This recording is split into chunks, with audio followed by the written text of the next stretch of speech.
Collector கேட்ட கையெழுத்து.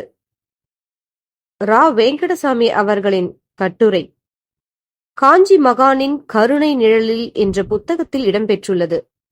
மகா பெரியவர் பட்டத்துக்கு வந்துவிட்டாரே தவிர அவருக்கு ஏகப்பட்ட பிரச்சனைகள் காத்து கொண்டிருந்தன. இதோ அதில் மிகவும் முக்கியமான பிரச்சனை. இன்னும் மகானுக்கு 18 வயது ஆகி அவர் மேஜர் ஆகவில்லை. அதனால் மடத்து தாஸ்தோவேஸ்களில் யார் கையெழுத்து போடுவது என்பதில் சிக்கல். ஒரு மைனர் ரெக்கார்டுகளில் கையெழுத்து இட முடியாதே. அப்போது நடப்பது ஆங்கில சர்க்கார். மகானிடம் இது பற்றி பேச அப்போது இருந்த கலெக்டர் மடத்துக்கு வந்தார். அவரை வரவேற்று எதிரில் அமர வைத்தார் மகான். அவரிடம் பேச்சு ஆரம்பத்திற்கு முன் ஒரு பழுத்த பழமான அடியவர் மகானை தரிசிக்க வந்து தட்டு தடுமாறி அவருக்கு முன் சாஷ்டாங்கமாக விழுந்து வணங்குகிறார். இது அவர் மடத்துக்கு பீடாதிபதிக்கு கொடுக்கும் மரியாதை. பீடாதிபதி எந்த வயதினராக இருந்தால் என்ன? அவர்தானே பீடாதிபதி. அவருக்குத்தான் முதியவர் மரியாதை செலுத்துகிறார். கலெக்டர் வந்த காரியம் என்னவென்று விசாரித்தார் மகான். பெரியவா இன்னும் மேஜர் ஆகவில்லை. அதனால் மடத்து ரெக்கார்டுகளில் எப்படி கையெழுத்திட முடியும் என்பதை விசாரிக்கத்தான் வந்தேன் என்றார் கலெக்டர். அந்த சிறு வயது பெரியவா மெதுவாக தன் பேச்சை ஆரம்பிக்கிறார். இந்த ஊருக்கு வந்து எத்தனை வருடங்கள் ஆயிற்று? 15 வருடங்களுக்கு மேலாயிற்று. இப்போது இங்கே கலெக்டராக இருக்கிறேன்.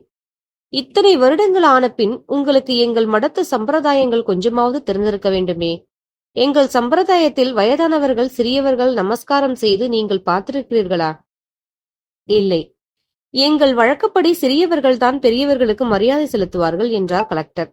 அப்படியா? சரி. வீட்டில் அண்ணன் அண்ணி இவர்களுக்கு நமஸ்காரம் செய்வது நமது மரபுதானே? ஆமாம். அதாவது அண்ணி நம்மை விட வயதில் இளையவராக இருந்தாலும் அந்த ஸ்தானத்துக்கு நாம் மரியாதை செலுத்துகிறோமா இல்லையா? ஆமாம். இந்த இடத்தில் வயது வித்தியாசம் எங்கே வருகிறது? கலெக்டர் யோசித்தார். மகான் தொடர்ந்தார். இப்போது உங்களுக்கு எதிரில் தானே ஒருவர் எனக்கு நமஸ்காரம் செய்தார். அவருக்கு என்ன வயது இருக்கும்? 80க்கும் மேலே இருக்கலாம். அவரை இருவர் பிடித்துக் கொண்டல்லவா வந்தார்கள் என கலெக்டர் பதில் சொன்னார். எனக்கு என்ன வயது? 15 வயது. என் வயதென்ன, அவர் வயதென்ன? எனக்கேன் அவர் நமஸ்காரம் செய்கிறார்? என் வயதுக்கு அவர் மரியாதை தரவில்லை. நான் இருக்கும் இடத்துக்கு, அதாவது மடாதிபதி ஸ்தானத்துக்கு. ஆக இங்கே மடாதிபதியாக யார் இருக்கிறார்களோ அவர்கள்தான் கையெழுத்து போட வேண்டுமே தவிர அவர் என்ன வயதில் இருக்க வேண்டும் என்கின்ற சம்பிரதாயம் இங்கே பொருந்தாது. தெரிகிறதா என்றார். வயதை வைத்து கையெழுத்து இல்லை, ஸ்தானத்தை வைத்துதான் கையெழுத்து என்பதை நீங்கள் விளக்கிய பிறகு நன்றாக புரிந்து கொண்டேன் என்றார் கலெக்டர். மகான் லேசாக புன்னகை புரிந்தார். கலெக்டர் தொடர்ந்தார். நான் புரிந்து கொண்டதை எங்கள் மேலிடத்துக்கு எழுதி விளங்க வைத்து அனுமதியை வாங்கி விடுகிறேன் என்று கலெக்டர் சொல்ல பெரியவா அவரிடம் உத்தரவு கேட்பது போல் பேச ஆரம்பிக்கிறார். இங்கே காஞ்சியில் உள்ள தெய்வமான சந்திரமௌலீஸ்வரரை பற்றி நீங்கள் கேள்விப்பட்டிருப்பீர்கள். அவர் தெய்வம். அவருக்கு வயதே கிடையாது. அவரை நான் தினமும் பூஜித்து வருகிறேன் இல்லையா? எனக்கு வயது 18 ஆகும்போது இதே தெய்வம் அப்போதும் இங்கேதான் இருப்பார் இல்லையா?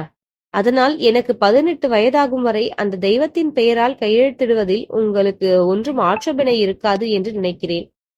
நீங்கள் லண்டனுக்கு எழுதி அவர்கள் புரிந்து கொள்ளாமல் கேள்வி மேல் கேள்வி கேட்டு உங்களுக்கு தொல்லை தராமல் இருக்க இது ஒன்றுதான் வழி. எனக்கு 18 வயது ஆன பிறகு நான் என் பெயரில் கையெழுத்திடுகிறேன் என்று சொல்லி அந்த கையெழுத்து விவகாரத்துக்கு ஒரு முற்றுப்புள்ளி வைத்தார். இதற்கு மேல் பேசுவதற்கு கலெக்டருக்கு விஷயமே இருக்கவில்லை. இது ஒரு நல்ல ஏற்பாடு என்றுதான் அவரும் முடிவு செய்தார். இதைவிட விளக்கமாக மகானை தவிர வேறு யார் சொல்ல முடியும்?